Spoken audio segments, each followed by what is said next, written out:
The lockdown that lit the match and sparked my inner phoenix. Short story by Tracy Perry. I wasn't just trapped inside my home during COVID. I was trapped inside a body that betrayed me, and a marriage where I was controlled, ignored, and never enough. When the world shut down in 2020, I thought the biggest battle I'd be facing was a virus we didn't understand, but I was already at war. I was living with a body that collapsed beneath me without warning. Unpredictable, unconscious falls, debilitating pain from metal poisoning, and a spine held together by surgeries and sheer willpower. My husband resented me for it. I was no longer the capable, independent woman he married. I was a burden, a problem, one he couldn't fix, and he made sure I knew it. At the same time, I was raising a daughter who was struggling in ways I couldn't yet define. Undiagnosed autism and PDA, pathological demand avoidance, made every day an unpredictable battlefield.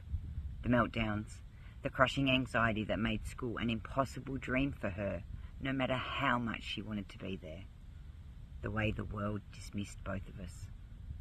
I was drowning, physically broken, emotionally shattered, financially controlled.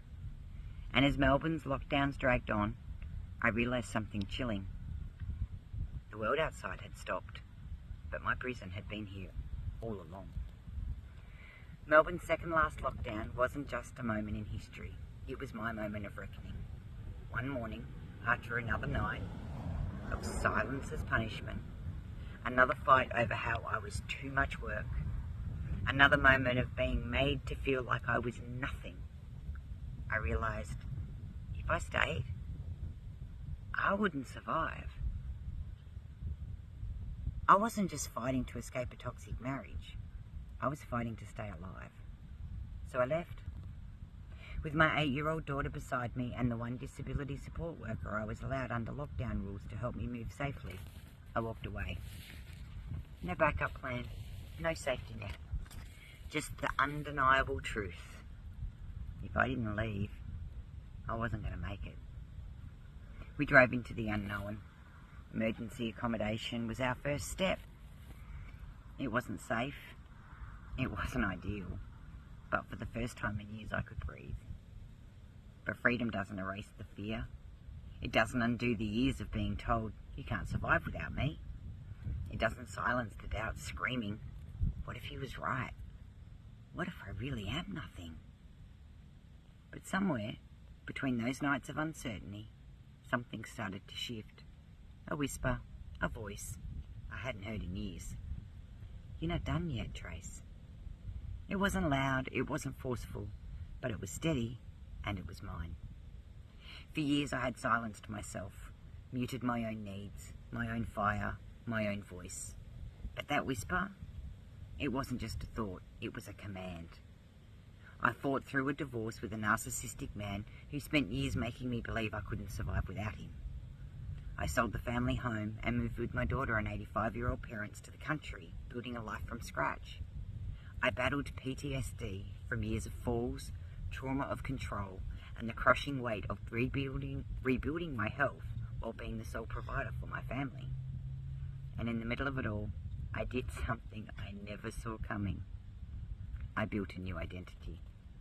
That whisper, that inner fire, it wasn't just a fleeting thought.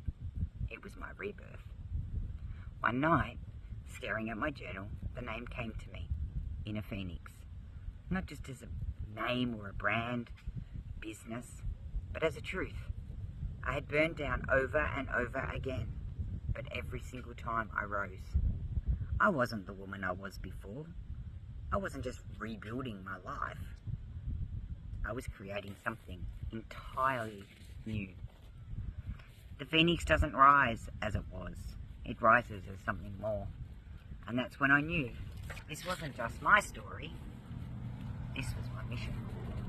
So I took the leap. I became a certified high-performance coach. I built InnerPhoenix, my coaching business. I wrote and self-published my first book in February 2025, Wobble Like a Phoenix, How to Rise After Every Fall. I now dedicate my life to helping other women rewrite their own stories without waiting for permission.